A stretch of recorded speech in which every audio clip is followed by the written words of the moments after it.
the Superior Court that heard the objections filed by the Franciscans and the perpetrators issued an order last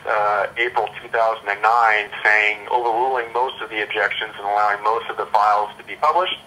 The Franciscans subsequently appealed that, and that is what the matter that is proceeding this Friday. What we are anticipating seeing in these files is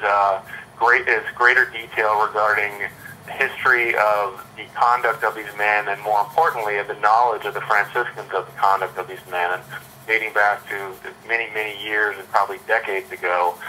Many opportunities that they presented for the Franciscans to make the public aware, which the Franciscans unfortunately did not seize, and in doing so, they failed to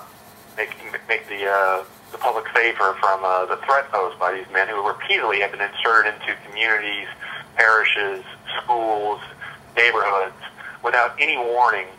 A perfect example of why this is so important is the situation with Brother Cabot, who abused two girls here in the 70s and the 80s. You know, we found in his personnel file that has not been published that